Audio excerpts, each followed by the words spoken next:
everyone. Welcome to the artshop.com.au. Yay! Thank you for coming tonight. Tonight we've got our amazing artist Fausto. I'd like to acknowledge we are on Wurundjeri and Bunurong land, and we're thankful to the traditional owners of this land that we can do our cool videos and arty things here. So Fausto is our amazing staff artist, muralist, acrylic extraordinaire. He uses a bit of everything, not just acrylic, but this is definitely his wheelhouse. Yes. A whole bunch of the front of the shop was painted by Fausto, the desk was painted by Fausto, so this guy knows what he's doing. I'll let you talk a little bit more about what you do, and Awesome. then tonight we're here to look at acrylic markers. Everybody, how you going? My name is... Oh, that was really cute. You guys really sing. My name is Fausto.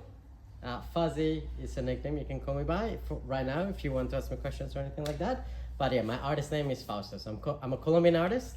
I was born and raised in Colombia. I moved here, it's been a while, like 20 years ago now. And I grew up as a street artist over there, doing some street art. It's pretty legal when I came here over there. So it was a different scene that it is in Melbourne, especially nowadays. Pretty dangerous to do it over there. But I like art. I like doing street art in the public. Most of the work that I have is kind of very large building size stuff. So I do every so often make actual just smaller pieces. Different pieces that I make usually are for commissions or art shows or stuff like that. Most of the work that I like doing is I like doing items. So when I do actual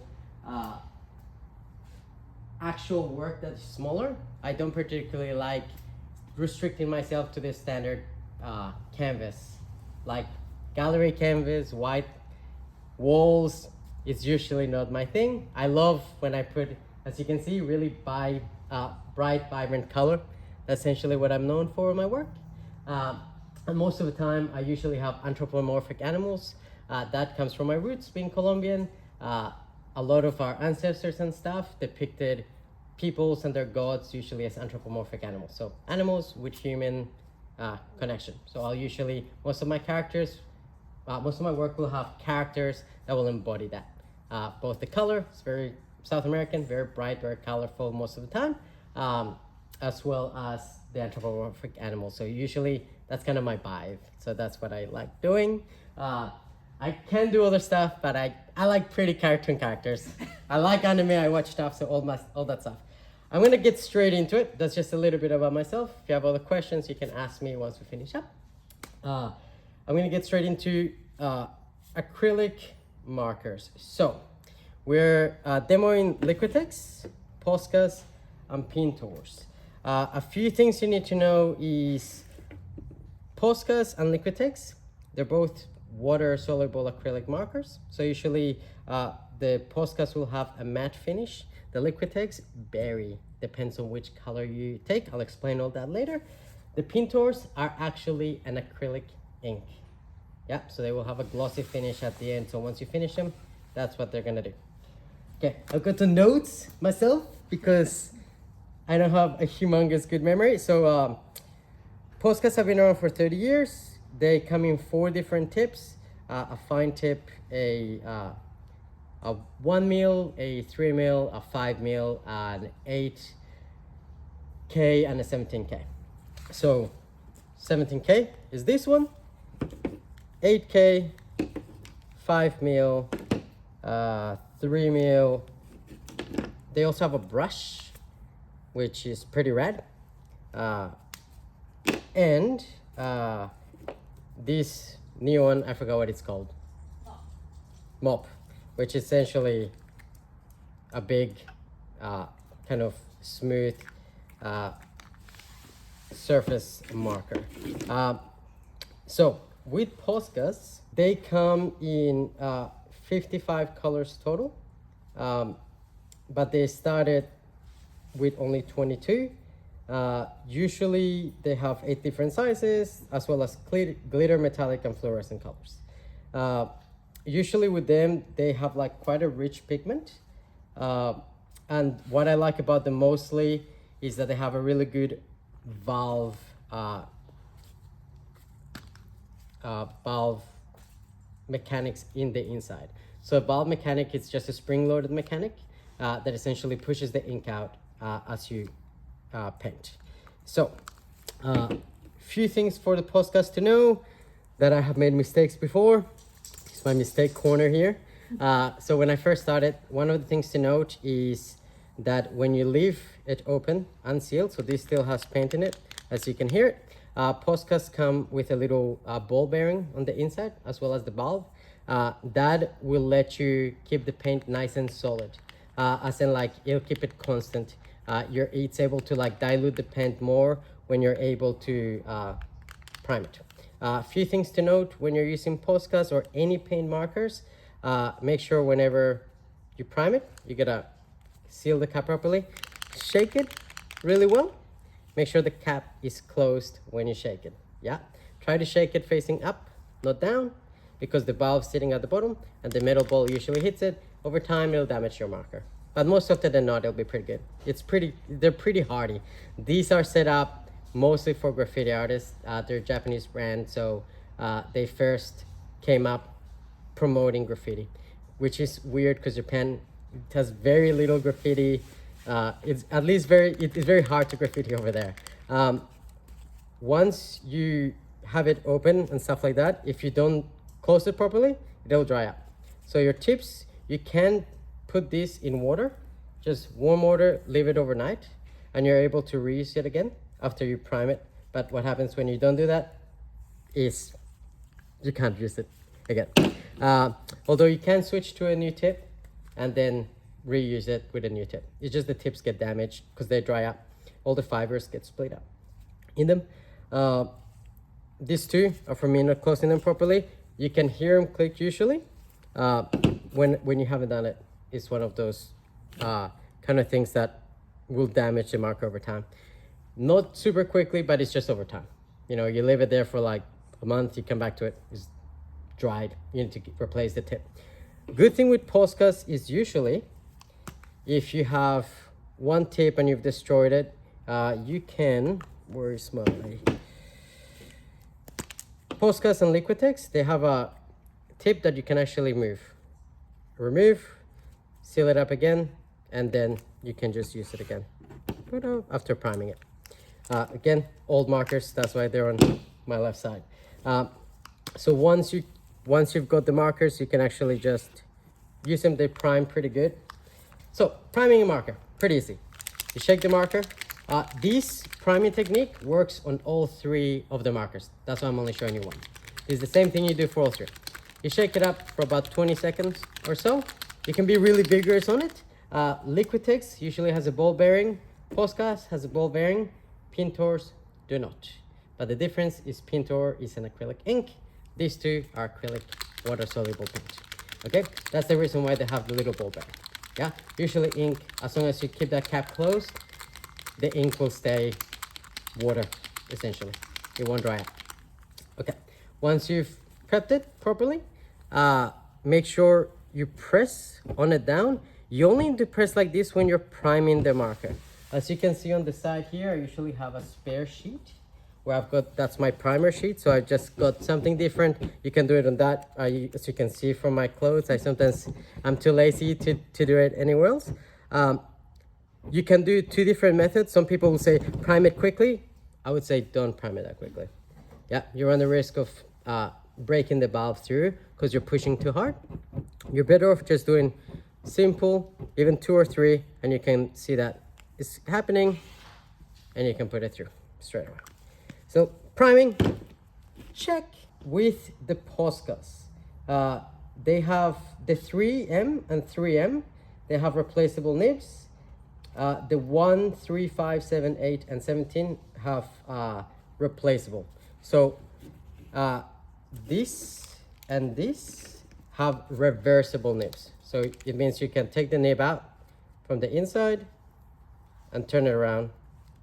Reversible nibs. You can see I've already used it. I'm already on my second time because I use it for a lot of walls and other things that have a harder surface. So both of these have removable. You switch it to the side and then you can do that. Okay, Other than those, I would suggest with our brush tip, you can see this is split and stuff like that. It's because these are about the only thing, the only brush in the POSCAs that you should store horizontally. Yeah, this doesn't have a replaceable nib, which means that once it dries out, it dries out. You can run hot water through it. I wouldn't suggest you run water into it because it'll dilute the ink, so you won't get that punchy color that POSCA is known for. But once you've done a proper new marker, you can take the cap off for the brush. This one's the only one that's got a slightly different priming. The same thing with the shaking, but you just don't do it as often. And they have a pushable nib at the back here. So that's essentially the difference between the brush and the rest of the POSCAs in terms of the markers, in terms of priming. As you can see, is slowly the little nib at the top is starting to get some blue in it. Not quite just yet. You can tell with this one, you can actually punch it pretty hard because you're essentially pushing the paint out. If you punch too hard, that's why you always have a sample, because you'll end up getting a little bit of extra paint usually out. But the brush nibs are pretty awesome. I quite like them. But mostly these I use them for paper. So one thing to note for these ones, we've gone through priming. I'll continue with the Liquitex now. The POSCAs, we had a whole bunch of other stuff to explain to you. Before I go, this is the new one. I like this one. It's gonna be quite hard to prime it this way, because usually with the big flat one, you actually hold it like this. So you don't actually hold it like this. The best way to hold this tool is usually like this, because usually you're using this to paint in a forward line. Yeah, so something horizontal, you paint like that on it. Most often than not, you can paint down, as you can see, and it's really good to do any run work. Yeah, so if you're doing any light sketching and stuff like that, and you can press harder if you want this to actually press harder. As you can see, it's pretty easy to pump it. With this one, it's just a bit of a shake, and then you squeeze the middle. Yeah, just make sure when you're squeezing, don't squeeze as you're pushing the paint through, unless you want this running effect to happen. It is an awesome running effect, but you gotta understand which way you're gonna go, because it is a single stroked kind of thing. So you gotta understand where you're going. Usually use it for sign writing or stuff like that, or for doing some dot work. It's really awesome just to do just very equal dot work. Once you get it correctly, it's about the only time I would actually use that like that. You've got a little curve here on the actual pen. It is supposed to be there for your finger to hold like that, so you can do nice pressing. The more you press, the more paint's gonna come out. Okay, the same with the more you pump. The more you squeeze this one, more paint will come out of it. So that is essentially a quick rundown of the POSCA range. I'm gonna keep going through everything because we have lots of different materials to test. So I will explain to you all the materials and priming and all that other good stuff. But for now, we'll need to run through the actual stuff. So Liquitex. Liquitex comes in two different tips, which is the 2mm and I think the larger tip, which is the 15mm. These Liquitex usually are pretty well known for archival artwork. Yeah, so while POSCAs you can essentially do on most surfaces, and so you can with Liquitex. I personally have a caveat where most of the time I would use high-end archival artwork with the Liquitex. The reason why is because Liquitex makes each of their stuff on basket bead mill technology, which is essentially just ceramic, little ceramic particles in the actual paint, which makes it so they you can have a different range from translucent to opaque. Yeah, if you see each of the, I will show you once you come out later, it's pretty hard to see it from where you are. Each of the actual markers in Liquitex come with a little box that's either shaded, full, half shaded, or blank. That is whether it's opaque, transparent, or translucent. Yeah, so you can actually use these ones to go over other work, as you can see, to make that kind of translucent effect. This one is going crazy. This one is a translucent, that's why you see that kind of see-through effect, but you still have the pigmentation when it hits the paper. The other thing to know, the reason why I'm saying these are archable kind of based markers is because the way with that bead mill technology, it means they also are, I forgot what the place is called. They have an AP safety seal, as well as high pigmentation, because they have archival permanence. Archival permanence means they get a grade as a paint. So in each of the actual markers, you'll see they have a little symbol here. This one says NR, that's like a non-archable one. However, this one here will have 1 or 2. That's grade 1 or grade 2 in the actual paints. A grade 2 is the most archivable style paint for water-based paints, which means that in a museum space will last about 50 plus years. Yeah, so something dry, something that has good lighting without getting a huge amount of UV. So Liquitex, personally for me, I like using them because they have, I would say, a wider range of effects they can do, because they have those 3 opaque, translucent, and transparent paints, okay? Versus the POSCAs are amazing, super opaque. So they're really good. You can have them to layer. You can layer dark onto white, white onto dark. So any light colors onto dark colors, and dark colors onto white colors, without having much see-through of that happening. So I would suggest, if you want to do different effects, a combination of them is pretty awesome to do. They all work together because they're all water-soluble paints. So they're all super awesome. So with the Liquitex paint markers, they have a spring-loaded plunger as well as a valve. So the difference between this and this is a spring-loaded plunger will push through more paint out at a time. So with all markers, you're trying your best to just prime them and use them, yeah? You don't need to put a lot of actual like strength onto them. If you try to push as you paint, you're gonna usually let go of a lot of paint, which means you're gonna get over splatters, and unless you're going for that effect, best to keep it nice and gentle as you go through. Yeah. Yep. That's pretty much Liquitex for now. So Pintor. Pintor only has 4 different types of tips, which is fine, extra fine, fine, medium, bold. So they're all, the bold is a chisel tip. The rest of the tips are just rounded tips. That's something to know for it. And they come in 30 colors for the total. However, they're split in terms of colors. The extra fine and fine only come up to 24 colors, and the fine and bold come in the whole 30 color range. That's just something to note, because not all the colors will go through all the extra fine and fines. So just keep that in mind. They're an acrylic ink, and they usually have a glossy finish.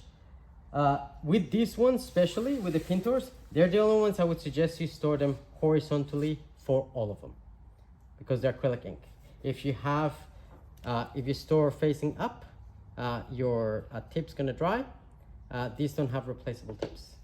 That's the only thing to note. These other 2, you can get replaceable tips for them, but with the Pintor, they do not. The reason why I'm wearing gloves is because the Pintor are acrylic inks. Usually with inks, I would recommend not to get them on your skin. It's just something that I've learned when I was younger, that inks and skins is very absorbable thing that goes to our skin. It's just better to use gloves. For these ones, just if you're getting them on your skin or anything like that, just to be protected. In saying that, Pintors, really good opaque. They have quite a lot of versatility, and their pigmentation is pretty high, as you can see. So, especially for the fluors, they're awesome. They have high pigmentation fluors and stuff like that, so I quite like them because I like bright colors. I think the rest, that's pretty much it for like the Pintors. In terms of what you should get if you're starting out, because you're getting hit with a lot of options here. With the POSCAs, I would suggest you start with the 3 mil and 5 mils. So any colors you like.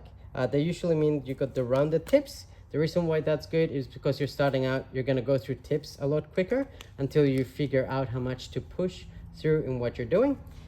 So if you're getting them as a gift or anything like that, these are usually really good because they will paint on everything. So paper is probably the least friendly to these guys. They have hard tips, so they're still felted tips, but they're compressed and really tough, which means that on paper they will massacre your paper a little bit. Just on standard like water paper, water soluble paper, anything like that. A little trick to note if you are like, I want to do paper, that's what I want to do, that's my jam, put a little fixative on the paper. Yeah, that will give these guys range. You're able to do mixing when you actually do that on paper. Mixing colors means you're able to just put a color through like this, and then once you've done a color, when you've got that, it keeps the paint a little bit wetter for a bit longer, which means you're able to come around with a different color and then do like a fade from one color to another. Yeah? So that's just a note. These are super friendly to do any sort of effects like this on glass and porcelain, fired porcelain or glazed porcelain. If you want to do that same effect with cardboard or other items, just do a quick fixative on top of that and you're able to do that effect. Otherwise, they can just go straight up on, let's use a different color. Don't use the same colors, I like purple. You can use the same thing. You can see when I use them and I want to color more evenly, I try my best to not color like this in a single stroke. Yeah, you're gonna get edges at the end of each of your strokes. I would usually recommend that when you're doing coloring with POSCAs, you do little shapes, you go in and then you come back out. So then you just have 2 points of contact where you're stopping the brush. Yeah, that will give you the most even. This is unprimed cardboard. As you can see, it's a very airable surface. There's no coating on it, which means that you're more likely going to get the paint going through it because it's water soluble acrylic. So you won't incur that problem when you're painting on leather or shoes or anything like that, because as you can see, it's a very rigid, non-porous kind of material. Okay, so the thing with POSCAs and all this other stuff is you can use them as actual paint as well. You can pump them into a little space that's different. You can use them to blow effects. Yeah, so you can use that or little air guns for it, which gives you a more spray paint kind of feel to it. As you can see, you're starting to layer up and do different effects. So you can be pretty abstract with it, or you can have pretty solid forms. It just depends which way you kind of want to go about it. You can also use brushes with this. I will always recommend to not just use water with any acrylic paint if you want them to last longer. The reason why is acrylic paint tends to have a particular webbing. If you use something like airbrush medium, you have a better way to get that to stay solid for a lot longer, and you can get different effects coming through as you can see, and you can actually use that paint. So you can use a mix of paints and brushes to be able to get that effect you'd like. Okay, so last but not least, you can make your own paint. Each of these markers, the POSCAs and the Liquitex, they are technically refillable, but not with the same paint. Yeah, just FYI, because you can open them up and you can refill them with your own type of paint if you want to do that. However, you can't guarantee that you'll have the same opaqueness as the original paint. That's why they're really good. In terms of storing, in terms of other things you can do is you can get your own little derivative kind of mix. You mix your own paint with airbrush medium, golden fluids, anything like that, and then you can use it as a marker as well. All right, other than that, I think I will, that is a lot of information me throwing out at you. There's a whole lot more, but for now, I think we'll finish it there. I will explain, if you wanna hang around, how to prep items if you like, or if you wanna get up and have a go yourself, please. Markers there, you have different items you can grab and just have a play around to see how each of the stuff reacts, and you can ask me questions if you'd like. And that's it, that's it. So much information, you guys.